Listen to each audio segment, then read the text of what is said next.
Oh, all right. Looks like we're live, folks.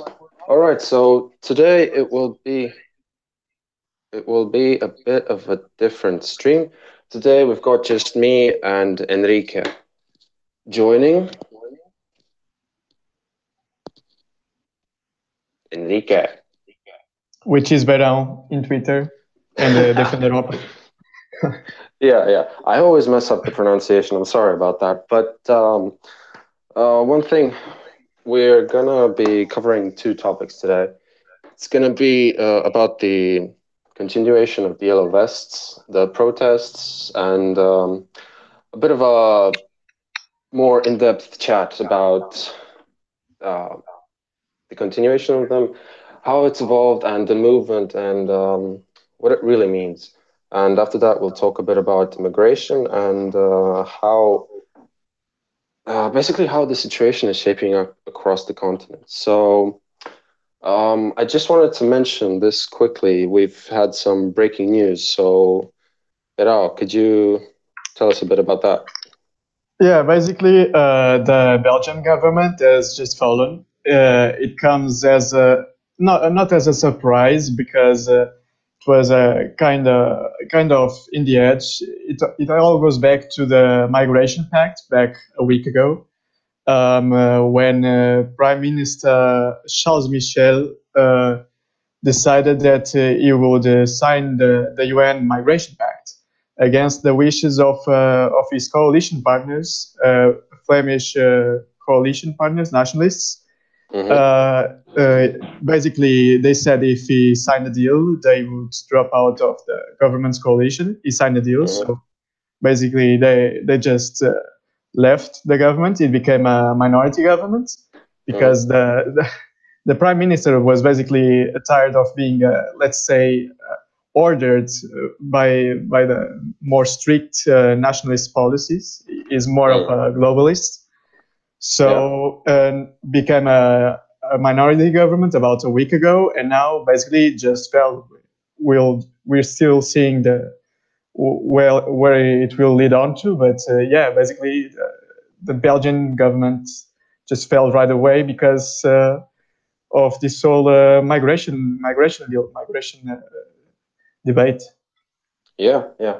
So the situation in Belgium really escalated after they were inspired, let's say, by the French protests, and throughout these like 5 and now 6 weeks that we have entered, we've seen that the protest it's shaping up to be a battle between, let's say, globalists and nationalists on one side. We've also seen that in France, which does have a much more diverse population now, and even when we look at all the footage, all the protesters, almost all of them on any footage, it's almost always white people and a specific type. It's the working class, and the way things are shaping up, like especially in France, the thing is there, it's basically that the working class and the lower middle class, they're basically footing the bill for the entire this multicultural health project that the government has set up. And the problem, not just in France, but there, it's like it's most obvious there, and now it's been put into the open and everyone can see it. But the problem is that's the division, the gap between the ruling class, the leaders, and the people they rule over. It's just been widening, and these two sides want different things. And now, finally, in France, it's ironic and it's kind of a twist of fate that it kicked off in France. But uh, yeah, there we are. We're seeing the battle start there, and we're seeing that the middle class and the working class does not want to foot the bill anymore. And can you tell us a bit about how that is spreading through the continent? Yeah, basically they elected Macron, right? The globalist media was hailing the Macron, the savior neoliberalism, the savior of this rotten system, basically. And but he was an insider all along. So yeah, it was basically a, a banker from you know who. He was basically a part of the system. So the media basically was all hide up, all thrilled because he was elected, and now his own people, the ones who elected him, are against him. He has the lowest approval ratings that I've seen so far are 18%, which is less than a fifth of the population still supports them. And it makes all sense that it's starting in France. France has a very big tradition of protests. Goes back all the way to the French Revolution, isn't it? And it's usually the one of those European countries that where systems start to collapse. Yeah. So the protests have been spreading to Belgium, as you said. One of the reasons why they were protesting was also globalism, the migration pact. But we are seeing more and more. There are Germans also making Facebook events in solidarity with the French against the Merkel system as well, and it's spreading out to other European countries, the Netherlands, written in a lesser scale, and also Southern European countries, more about the economics, not as much as migration. In a part as migration too, but also economics. It's the lives of the people that are at stake, having a good life where you can have the things that you deserve in a decent quality of life. Yeah, exactly. The thing is, as you said, it's the quote unquote lower classes, the people who are actually doing the work, paying the bills. They're the ones who are suffering the most from this project that all of our leaders have embarked upon. And even Hillary Clinton herself said mass immigration is the cause of the problems in Europe right now. And it's pretty ridiculous to when you look at the rural French population who are it's difficult to live there, who are getting on, and they have to pay such high taxes. And France has the largest welfare system in all the European states, and very high taxes. And then they get told that they have to pay even more because of some bullcrap green policies. It's not the thing about the sort of green policy scam that Macron and the others were trying to get across is the French economy is it's taking a beating. It's not doing so well in competitiveness in the global market, and basically this tax was one way that Macron was trying to like fix the leaks in the economy, so to say, kind of to help it to prop it up more. And it's ridiculous because all of the costs are coming from, not all of them, but a gigantic portion of them are coming from immigration and from the problems arising from multiculturalism and everything. And it's also, it's as if it was fate that another terrorist attack happened in Strasbourg, which is one of the quote unquote capitals of the EU, during the riots again. So going back to what you said, Hillary Clinton is basically catching on already. She's understanding finally that people do not want mass migration, and maybe there is already news around that she might run for U.S. presidency again. I don't know if it's true or not, but if she does, it's a hint of the things to come. If she finally gets her head around that people do not want mass migration and start acting on it, Maybe it's a sign that they're finally catching on. Because look, we can have these sort of nanny states in which they want people to keep getting better salaries, better wages, and so on, but also keep importing massive waves of migrants to do their cheap labor. The more migrants you have that can outcompete you, doing the things that you can do for a quarter of the price or even less. It doesn't make any sense. It doesn't make any sense to keep inviting people while they can and demanding higher wages while they can do their wages for a much lesser price. It's basically it's a nail on the coffin of globalism. They can't keep these up for much longer. And besides having this whole sort of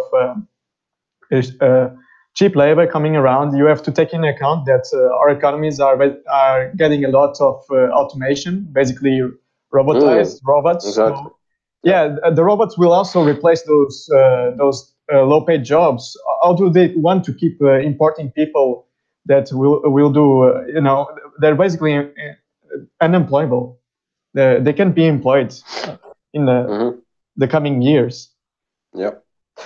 And just to expand on what you said a little bit about the economic situation, because from the start, it's always been, maybe not always, maybe not 100% of it, but I would say even 70 to 80% of the reason as to why even the great replacement is happening and all the problems from 2015 is because of economic reasons. And even there, it's weird because these migrants that are coming in to fix the labor shortages, it doesn't make sense for a number of reasons. Like the first of which is they're low-skilled workers. Like the lie about them being doctors and engineers, that has become a meme for so long. But it's true that there are very, very few of them who are very qualified. And now I read a statistic somewhere that's about 20% of the migrants in Germany who came, not just Germany and France too, but mostly Germany. About 20% of those who came in 2015, they are either in training or either in German training or at a job. So it doesn't mean that 20% are working. It can mean that, let's say, 5% are working or 15% are learning the bloody language. And that's about 20% of them in 3 years now, almost 4 years. It's completely unsustainable. And another reason is a lot of them are illiterate in their own language there. And as you said, automation is coming in the more advanced nations. It's even coming here in less economically developed nations. Like I see in the bigger supermarkets, you have those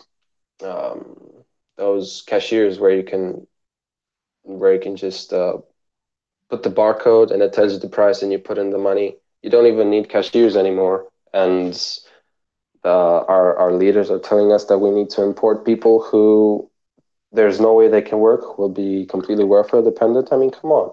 It's going to fall apart, and it has started to fall apart. And I think really all nations in Europe should take inspiration from the French and start our own versions of the Yellow Vest protests, as we've seen in Belgium and all over. It's not just about the current migrant waves of the last. It started in 2015. It's not just about that. It's about what occurred before. All the waves that occurred before of these people that couldn't really integrate. They set apart parallel societies, different societies inside our own main cities here in Western Europe, and they basically can't integrate in 40 years, much less when more and more are coming to keep adding on that whole mass of people that make their own ghettos, make their own little divided quarters in our towns, and it's not just about the current mass migrant waves. It's about something that occurred many years before, and it's basically taking away the identity of our countries. And as I was saying, the Yellow Vest movement, it's a movement that goes, basically against the establishment. The current establishment started as a few tax protests, but escalated to a lot more because of the Macron's unpopularity. And basically, there is a very interesting photo of that, which is a Yellow Vest that talks about the great replacement, the grand replacement, which creates awareness for the people who are gradually losing their countries, gradually losing the identity of our countries due to these globalist policies of the last 60 years or so. Yeah.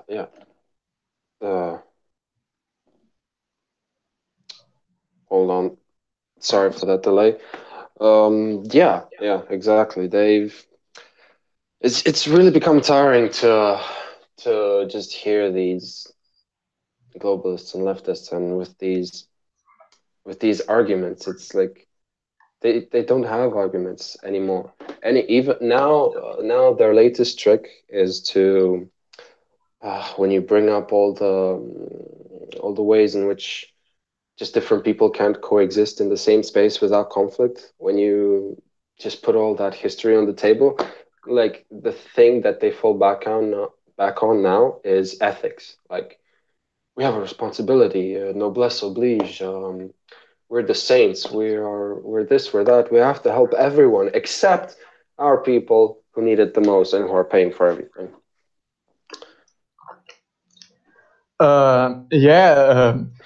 Basically, they come to our countries. They beg for a bunch of stuff. We give them away, and how do I say it in a less harsh way? They keep neglecting what we give. They take it for granted. It's not. They should be more. How do I say? Thankful for being here, and however they like to spit on the people that built this great continent and our countries to begin with. Yeah. Well, I mean, it's always like that, isn't it? It's a cycle. It's they don't know what they've been offered, what we've gone through to, even against our will, to welcome them and to help them, and they're throwing it all back in our face. And we are Europeans. We are the most tolerant people. We're the nicest people. Until we're not, then you don't want to be around us. But yeah, I think we've covered this topic of the yellow vests enough. I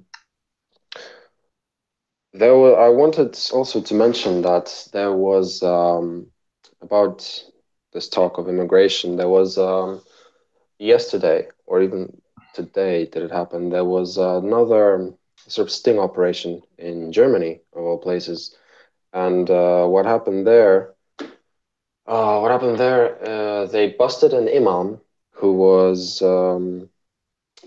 was sending money to Syria to an ISIS fighter, and they even caught like his transactions and the money flow, and they found out that like the donations that he's been receiving and even parts of his salary, he sent it all to Syria, to this ISIS fighter, so the guy could get equipment and training and everything else to carry out jihad. So I mean, how many more lessons do we need until people just wake up? This is why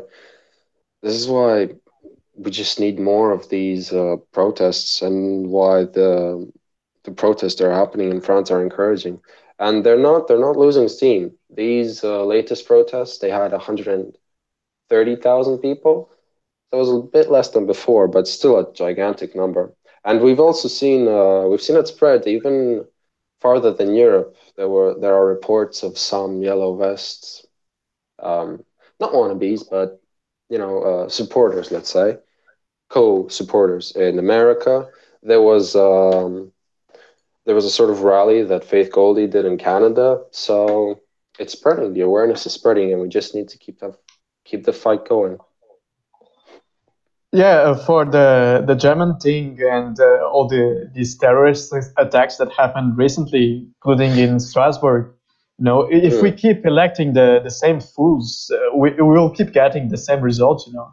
How many years we have of this right now? Since 2014, Charlie Hebdo, yeah. We'll make 5 years next January. So we basically had 5 years of somewhat intermittent terrorist attacks. People in France, Germany, and the UK, in their biggest cities, can't go out and think if there will be some kind of bomb blowing up, or going to the Christmas market and some truck of peace running along. Even in Nice, you can be resting in French beaches. Public space, I think. Yeah, the public space. And the modus operandi, the way they do things, is basically, oh, we are so sorry. We are terribly sorry for this to happen. Pray for Strasbourg. Pray for Paris. Yeah.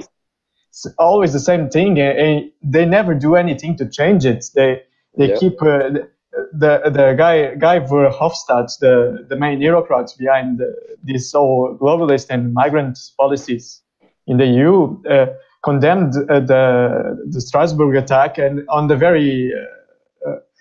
day before, he was very joyfully cheering for the signing of the UN Migration Pact. It's such a lack of consistency. It disgusts me. It basically they keep inviting people in and expect that nothing bad happens. It's always the same rhetoric. Yep, exactly. And just to expand a little bit on this, because we have a guest who has joined us, Darth, has come to help us out a little bit.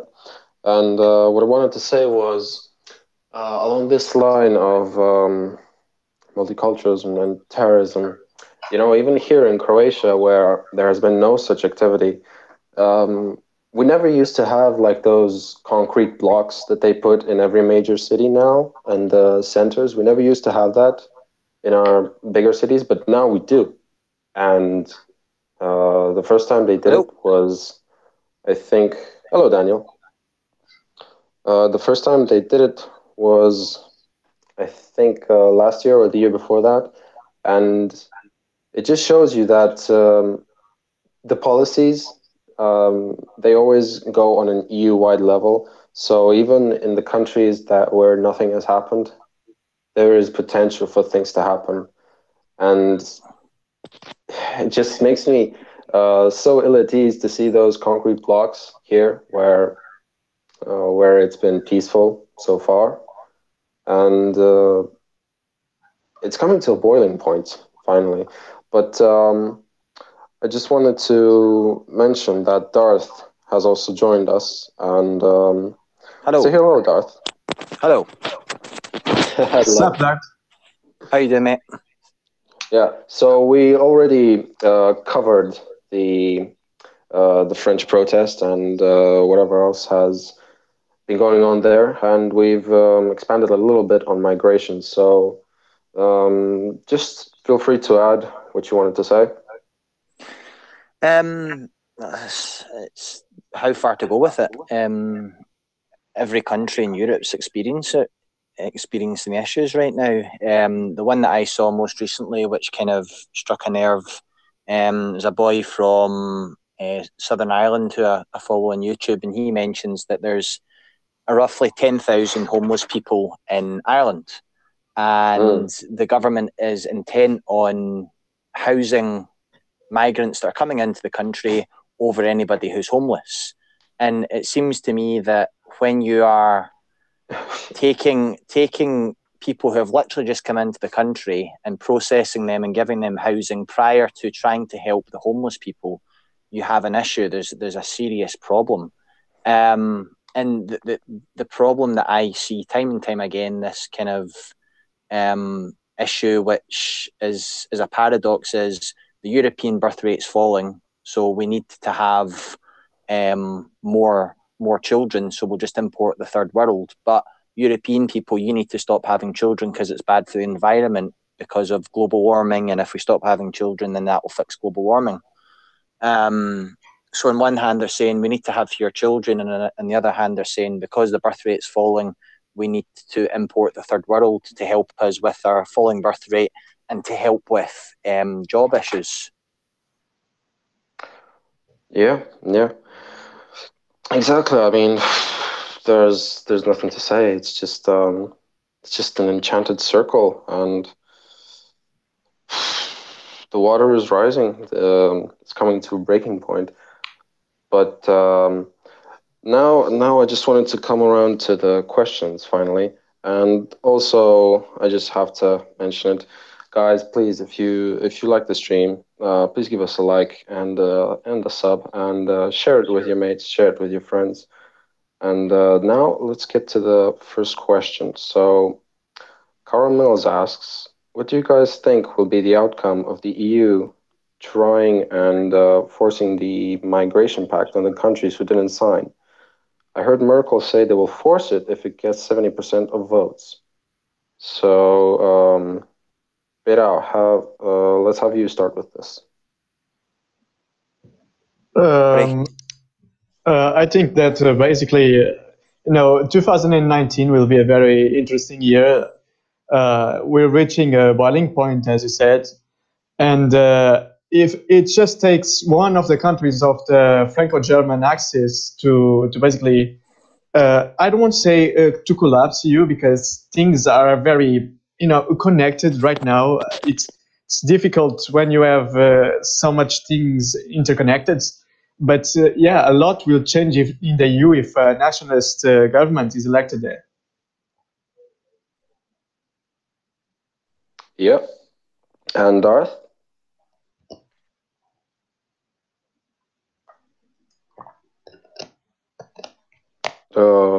Darth, could you give us a bit? Could you repeat the question again? Sorry. Carl Mills just wanted to know what will the EU try and do? Basically, what policies will they try and enforce to get the countries who didn't sign the migration pact? How far is the EU willing to go to make them sign? Because Merkel said that if they get sort of 70% approval, that they will force it. Well, I mean, I'm becoming increasingly pessimistic about these kind of things. The more and more this Brexit thing goes on, the more I'm worried that, regardless of the vote, we just end up staying in the EU. And the EU has a habit of either ignoring votes of a country or forcing the country to have another vote on something till they get the answer they want. For example, with France, I think it was what ended up being the Lisbon Treaty. So in regard to the UN Pact, I think, they're just going to do whatever it takes for them to have this done, whether it takes a long time or a short time. I really think that it would need to be a massive pushback against the establishments for them to kind of wake up and say, no, we can't get away with doing this. But the EU bureaucrats and elites, they have their own view of what needs done in Europe, and nothing that the plebs and people like us will say will change their minds. If they've got their mind set on we need to import the third world for whatever reason that is, they're going to do it regardless of what we say. Now, that's, in my opinion, it's a pretty pessimistic view, but I genuinely think that that's where we're getting to, where if they're not going to get their way through democratic ways, they're just going to do it anyway. Mm-hmm. Yeah. Well, yeah. I mean, in cases like this, I just think that basically put 4 feet on the gas pedal and let acceleration take its course. But we've got another question. This time it's directed at Beira or Enrique. So Solid Water asks, is Enrique a Spaniard? Ask him about Vox. So tell us a bit about Vox, Spaniard. Well, to begin it, I'm Portuguese, but Vox is basically... Shut up, Boris. Vox basically it's a new player in Spanish politics. It's a very recent party, started in 2014. What sets apart from the main establishment parties in Spain is that it's anti-migration, but it's also very anti-separatism. There's a lot of regions in Spain which want to separate, like Catalonia. Catalonia, it's the main issue right now, it's a sort of more of a left-leaning separatism. They're basically left-leaning nationalists, which they want to set apart their own state, but also very pro-feminist, very pro-refugee, all that sort of thing. So Vox has been capitalizing a lot on that question of separatism, and also the new migrant wave that has been hitting the most southern region of Spain, Andalusia.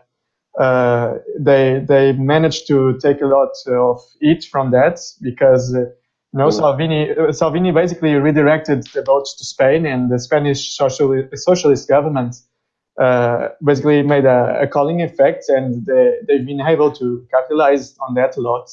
They made, I think, 12 MPs in the regional parliament, and who knows what will happen further. I think they have very good prospects on that one. Yeah, well, lefty nationalists. It's, a paradox if I ever saw one. Yeah, I can't understand either. From this perspective, it's very difficult to crack your head on it, but they do exist. Yeah, I mean, and it's not unheard of, but I guess just in our age now, it's a bit out of the blue. Basically, they want to start their own separate nation states, but they want to give it away already. It's ludicrous. Bloody hell! They never learn. All right, but moving on, we have George S. asks, favorite meme of 2018. So, Darth, what's your favorite meme of 2018? Oh, that's a hard one. You can only pick one. Choose one. You answer yours, and I'll think about mine. That's not fair. I don't have time to choose. All right.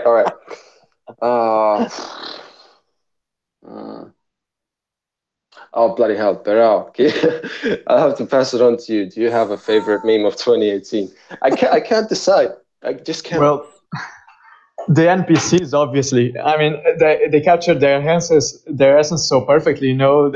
They basically say the same guidelines, all the same sentences, resist, and Orange Man bad.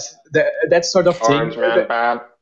I think the fact that meme actually made it into pretty much every single mainstream news source as well shows how kind of effective it was.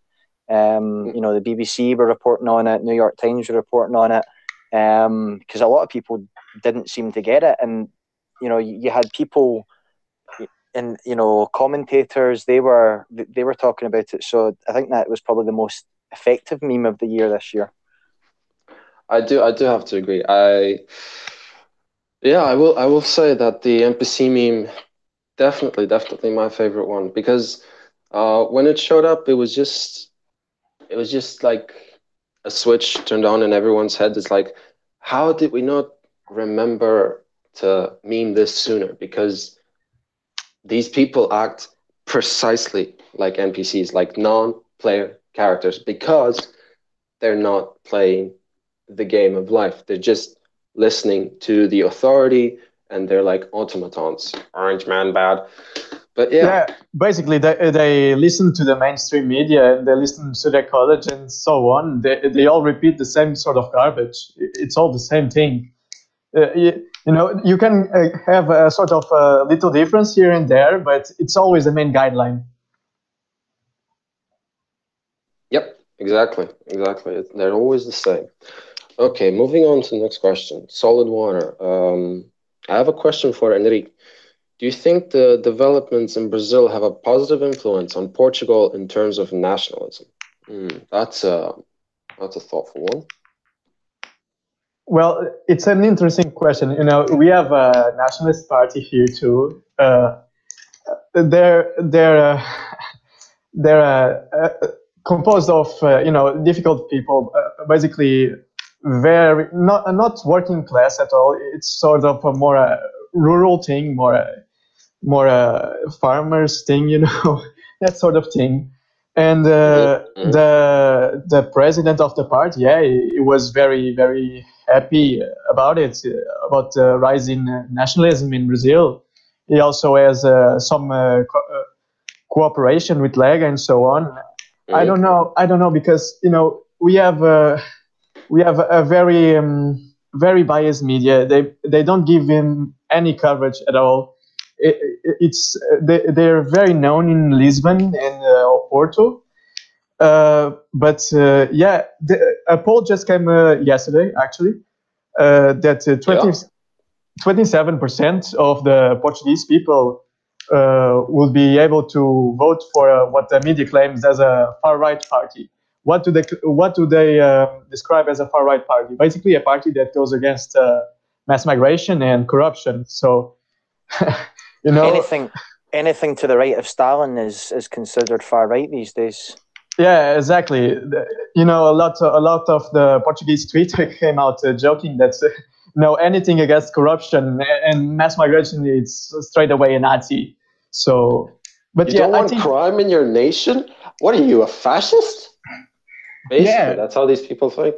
But I think that things are moving along pretty well in Spain. Basically, Spain and Portugal are very tight together, and anything that happens here or happens there, and even Brazil, basically blows back anywhere here in Iberia. Yeah. I would think that the election of Bolsonaro had a really positive effect on you guys. But the thing that frustrates me the most, there's 2 points here. One is fire away. The establishment right now and the left seems to think that somehow politics will always stay the same. People's views will always stay the same on things, and that's just not true. And it can't be true. I mean, look at how much we've changed since the end of the Second World War. And we're going to get to a point where the pendulum's going to go so far left, and it's going to the further left it goes, the further right it's going to swing back, and it's going to swing back hard when it does. The other thing, kind of on the back of it, is that regarding migration, everybody who says, migration is a good thing for whatever reason, whether it's to prop up birth rates, whether it's to help employment, or whether it's just we need to be nice to these people who are less fortunate than us. Fine, if you want to argue that way, fine. But what I then generally try and say to people is, right, imagine your city is, say, 1 million people, and if overnight you drop 100,000 migrants into that city, how does that city cope? And I don't just mean, do people accept it? How does the infrastructure take it? The hospitals, the road networks, the schools, how do all these infrastructures cope? And people don't seem to think that. They just seem to think, right, we bring these people into a country and it'll all be fine. But they don't think of how the infrastructure copes with a huge amount of people dropping into a country. I mean, I haven't done any study on it, but how do the German cities that have taken in the most amount of migrants, are they coping with the huge numbers of people? I can actually give you some info there. Well, we know that from statistics, it takes anywhere from 8 to 12 German taxpayers to finance one migrant.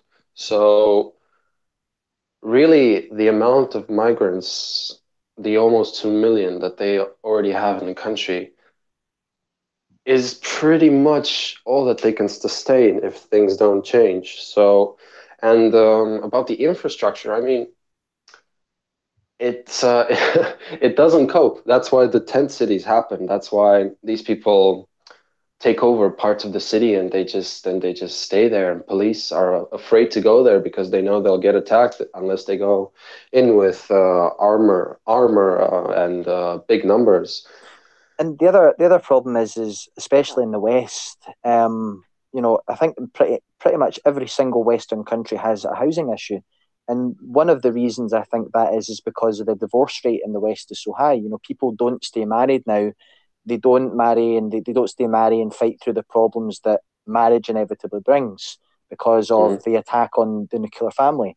So you have then, if a married couple break up, that's 2 houses that's needed. So you multiply that by however many divorces there are in the country, add that on to mass migration into the West, you're never going to have enough houses being built for the amount of people who are coming into the country or who require a house.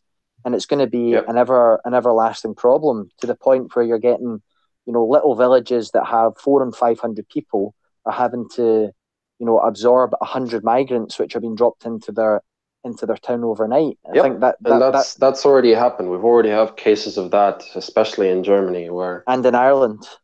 Oh yeah, in Ireland too. It's bloody ridiculous. But moving on, because we've got a lot of questions. Very interested. So we've got Tenebris Anima. How's it going, big guys? What is your view of the EU's future with Macron and Merkel falling? Visegrad, Greece, Italy, more hostile. How will it end? Okay, Beral, give us your thoughts. What do you think? Basically, how do you think the situation will evolve?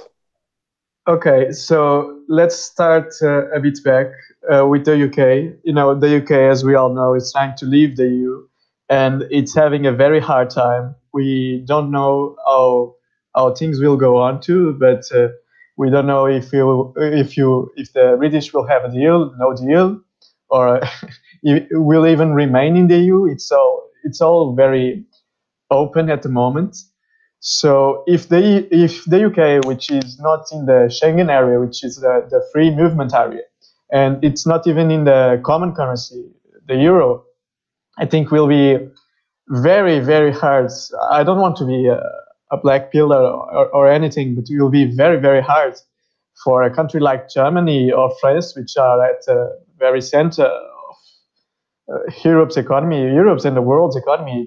It will be very hard for them to leave. However, I think that if nationalist parties are elected either in France or in Germany, I think that maybe they will be able to change things from inside. I don't know how it will happen. But I think that's my best guess for countries still inside the EU and even smaller countries, which they're even more reliant on the EU. Let's be honest. Think that they will have to try to change things from the inside. And yeah, it's basically it. Yeah.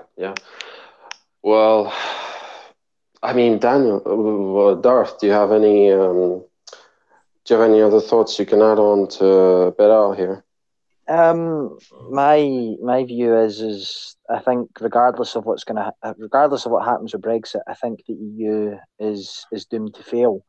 If, as people are suggesting is going to happen, if we have another recession or global recession in the next couple of years, I think that's going to hit the EU the hardest, because ultimately a lot of the countries that are suffering from what happened in 2008 really haven't recovered.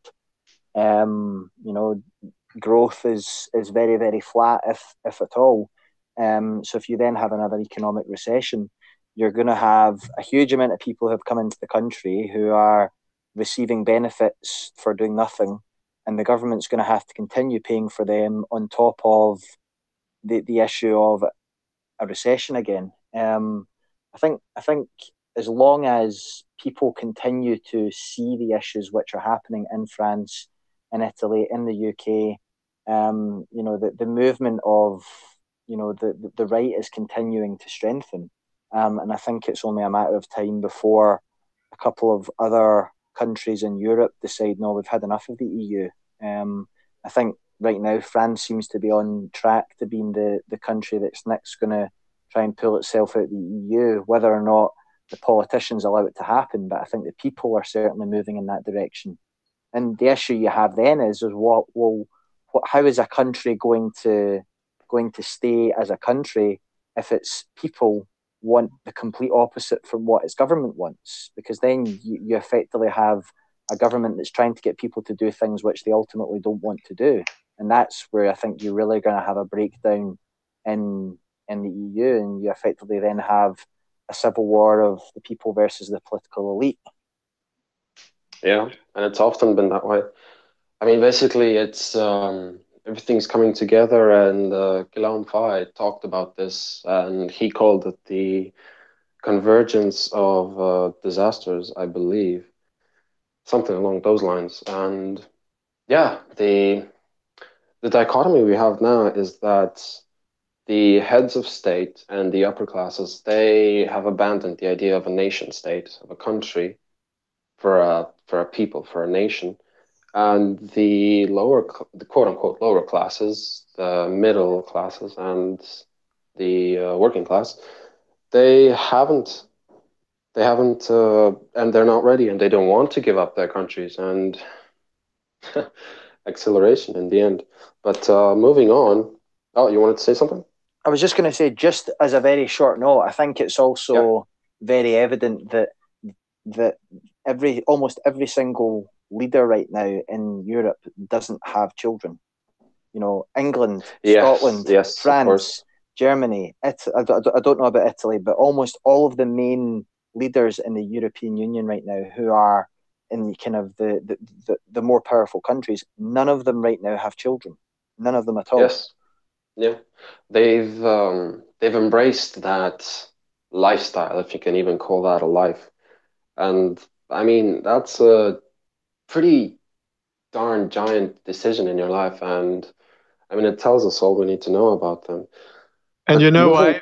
Yeah. You know why? Because they won't have any children to see, the crap that will be around because of their policies. They won't have any children to see all of it.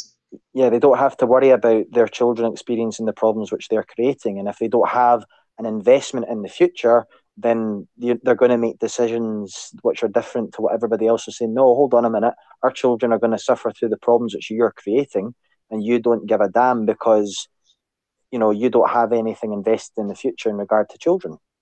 Yeah, exactly. They don't have a stake in the future. And in general, about politicians, they only think about the time that they're in office and how to get the votes. They never think long term. So yeah, it's gonna be fun these next years. I mean, it's basically like the fall of the Roman Empire, but with Wi-Fi.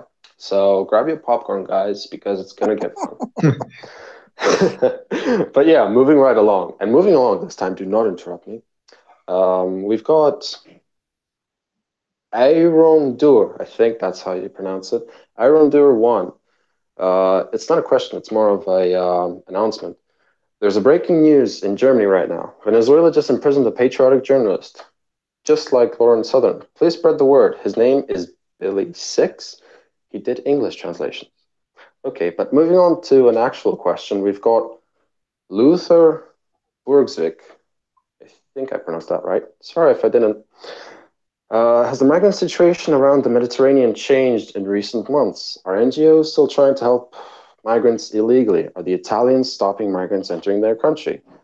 Well, I can tell you right now that Salvini managed to pass a new immigration law, which cracks down on specifically this type of thing, but that's only for Italy. Berao, can you tell us the situation in Iberia? Yeah, in Spain, basically, going back a few months ago, I don't know if you remember, after the old Aquarius business, where they skipped from the Aquarius ship, where they skipped from Malta to Italy to maybe the port of Marseille in southern France, and then they finally got to Valencia in Spain. eastern Spain. So basically, the socialist Spanish government invited him, and they triggered calling effects, and a lot more people, which were in the central Mediterranean route, which goes from Libya to southern Italy. You know, Malta. Malta, it's a different country, but you know, to Sicily and so on. Yeah. They basically all went to the West Mediterranean route. You know, through Morocco, all the way to two Spanish North African enclaves, which are Ceuta and Melilla. And they basically, you know, when you see all those photos of sub-Saharan migrants climbing all those fences, they are on those two Spanish enclaves in northern Africa, and also a few of them try to embark in risky journeys, because it's a really small trip. Even swimming, it takes about 45 minutes from Morocco to Spain, only swimming. Bloody hell. Yeah. So Spain has seen its migrant levels rising, while the Italy's gradually got lower. But you know, the Spanish government doesn't intend, even the Spanish socialist government doesn't intend to keep this for much longer. But it's too late by now. It's too late because the damage is done, and you know. They got the word that they could pass from Africa through that route. So we'll see where it goes or where it ends. The summer months, you know, starting in April, May, those months, will probably be the most important ones to see how will it go. Well, we've got some encouraging stuff from Italy. We have, well, at least we've got Vox, although we don't really know their stance on this. Well, but Darth, can you give us any information here? Well, unfortunately, I don't really know about, you know, England, but you know, Scotland, Ireland, the governments are, you know, still fixed on importing lots and lots of migrants, because we are progressive countries, and therefore we need to have a diverse country with lots of different people coming in. There's, you know, the SNP in Scotland, and I'm not sure the government in Southern Ireland, but you know, I heard something recently where people in Ireland were basically saying that Ireland is too white and it needs to be more diverse. And the argument, the argument, I've yet to hear a decent argument for diversity except the food. You know, I don't hear much else which makes a decent argument for why diversity is such a good thing. They only ever have two arguments. It's either the food or it's inevitable, man. It's always been this way, man. It's human nature to migrate, man. We can't change it. We can't do anything about it. People who know nothing about history or reality, really. Also, we should have less kids because of the environment. There's that one too. Yeah, but it's okay man, have less kids and hug trees. But it's okay for the people who are coming in to have 6 and 8 children. That's fine, but we need to make sure we're having less kids. Oh yeah, guys, like you're seriously going to tell the brown and black people coming in, you're seriously going to tell them to have less kids? What are you, a racist?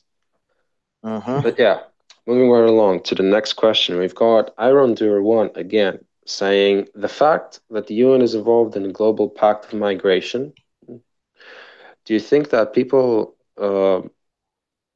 will this question past decisions and politics of the UN, for example, the politics against South Africa? So I think what he's saying is, well, I guess he's asking, are people questioning this UN agreement, and do they have the forthwithal to see that it's going to lead to a South Africa-like situation? Well, what I can say as for people questioning, you know, there's been especially in Northern Europe, there's been a lot of, how do I say, in Norway,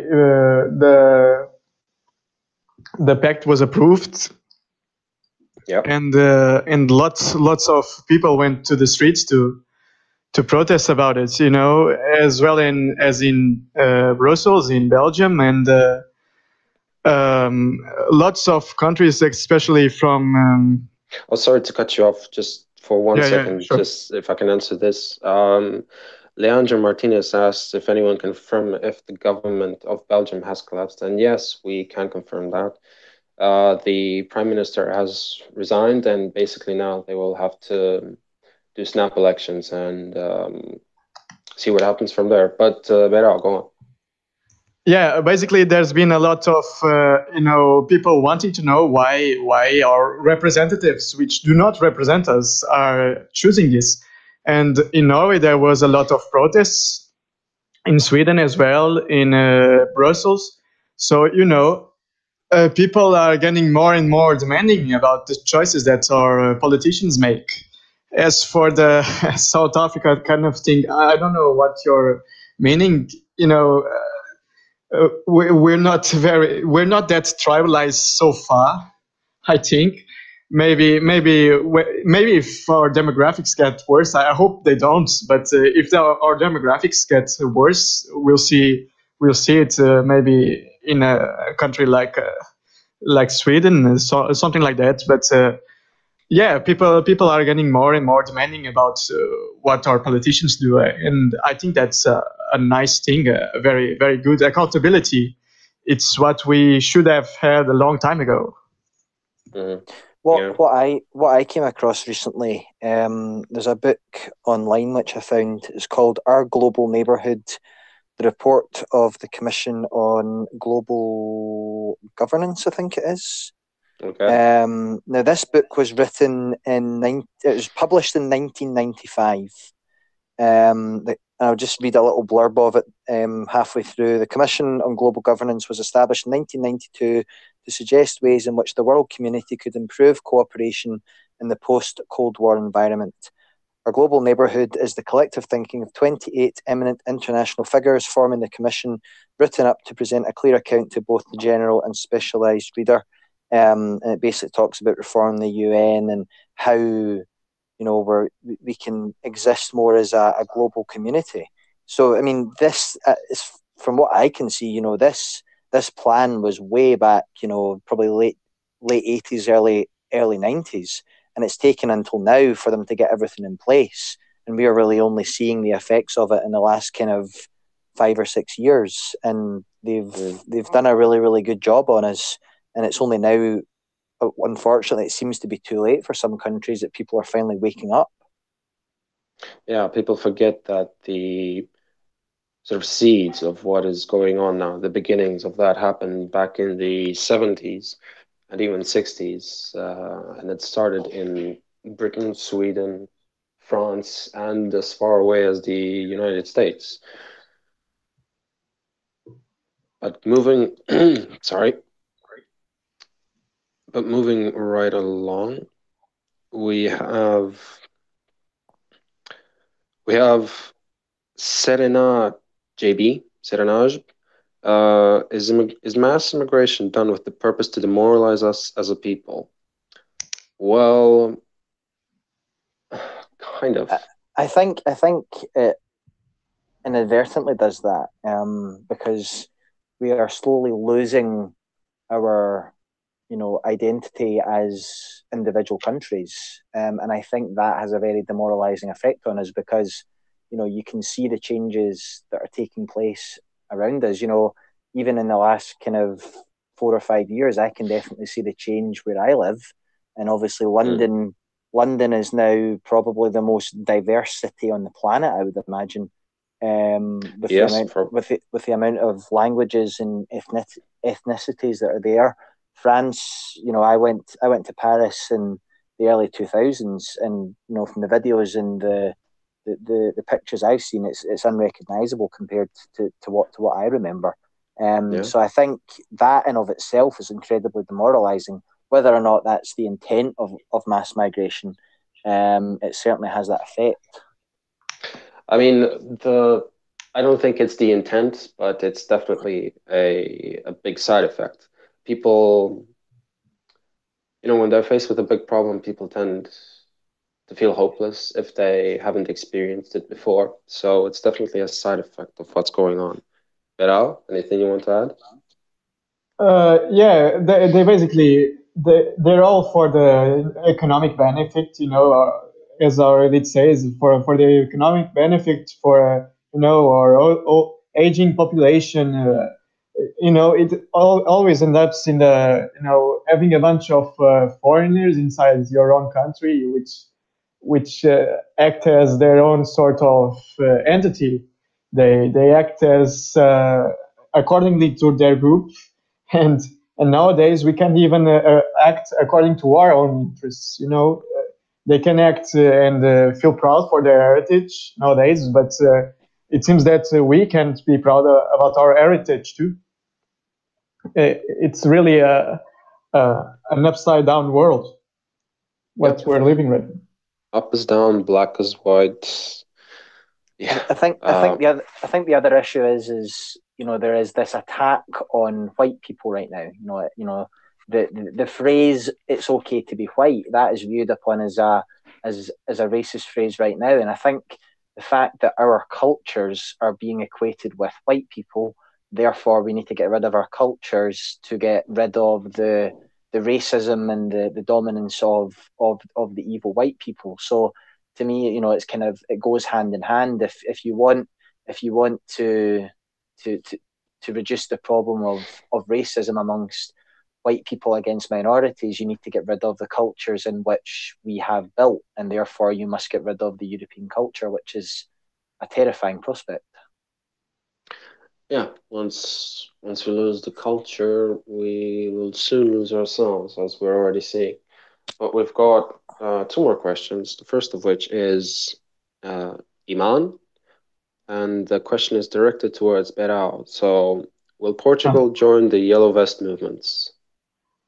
Well, we have a protest scheduled for the 21st, which I think it's on Friday.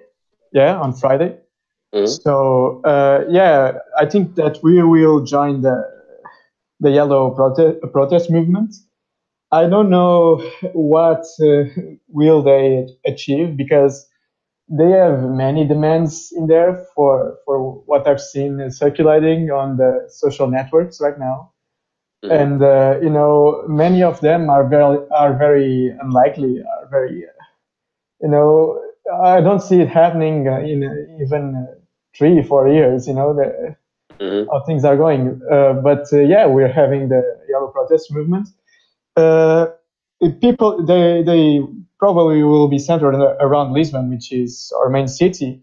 And the thing is that in Lisbon there is lots of people from the north and center, like myself, which are living mm-hmm. here, and they are going back to their hometowns to spend the Christmas and so on with their relatives. So if they cut the highways towards those places, basically we can see a very, very large crowd of people, which might not want to be protesting there, but will be there anyway. So I don't know. Right. I don't know what might happen.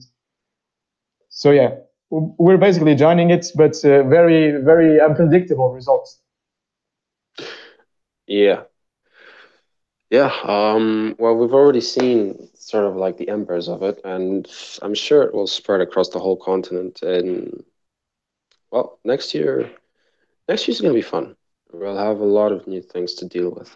So I just want to get to the last question now, which is from Audun again, and this time it's an explanation of the aforementioned question. I want to say that if the UN will be seen as bad as the EU already is seen by a lot of countries, and I wanted to ask, what is the real purpose of such global institutions? So, Darth, what is the real purpose of global institutions like the EU? Well, I think people would argue, whether or not it's true. I think there would be the argument made that they were obviously set up for post-World War II and Cold War, to prevent any kind of World War happening. The League of Nations was the initial kind of organization which preceded the UN to try and stop any kind of issues happening. Obviously NATO goes on in there as well, but these kind of global communities, the nice idea is that it's to prevent conflict between powers, again, to stop some kind of global war happening. But I think it's very obvious that there is a far more nefarious a plan behind these groups, because it certainly has nothing to do with conflict, because if it was, then you would have UN forces going in to stop Saudi Arabia attacking Yemen, or the civil wars in Africa, and there's certainly nothing being done about that. Those are allowed to continue because it benefits their plans to move en masse people into Europe and into the West. So I think any mass group of countries acting on behalf of the elites is a threat to any nation right now. Yes, it definitely is. Beral, your thoughts? Those global organizations, especially the UN, as Dart was saying, were set up as initially for everybody to get along, to avoid wars and so on, and they gradually became power hungry and started, let's say, imposing their will on the member states of the UN. It's not the first time that pacts that are elected by our politicians, by our representatives, are decided in the UN Assembly in New York. It's not the first time, and it won't be the last for sure in the coming years. You can say it, but. I think that basically there are already a lot of opposition to those globalist plans. I made an article about the countries that oppose the UN Migration Pact, and there are quite a lot in Europe, Italy, Austria, Hungary, Poland. Basically lots of Eastern and Central Europe, and we're seeing a lot of more Western countries also rebelling against those measures, those pacts that are not decided by us, are decided in a room filled with 200 or so more people. So I think that a lot of good things are to come, and we can't lose our hope. I think things are really gradually changing for us for the better. And let's keep on fighting. Yeah, I agree. I think what will happen in the end is ideally it will just become unsustainable, both economically and just because of the different nations, people's will, and it will just collapse, and we will be able to decide on our own what we want for the future. So just a reminder, guys, as the holiday season is coming up, it's very likely that there won't be an episode for the next 2 weeks, because the holidays are coming up and we want everybody to enjoy them. Yeah, we're going to finish up now. But before we do, I'd like to say thank you to our guests and, of course, our listeners for tuning in tonight. If you'd like to listen to any of our previous podcasts, they're all up on SoundCloud and YouTube. And if you'd like to donate to the project so that we can continue doing what we're doing, the links are in the description below. Thanks for listening, guys, and we'll see you next year. Bye-bye. Have a nice Christmas and a great New Year. Yep, same to everybody. Have a good Christmas and a good New Year, and don't let the left get you too down. Merry Christmas, Happy Yuletide.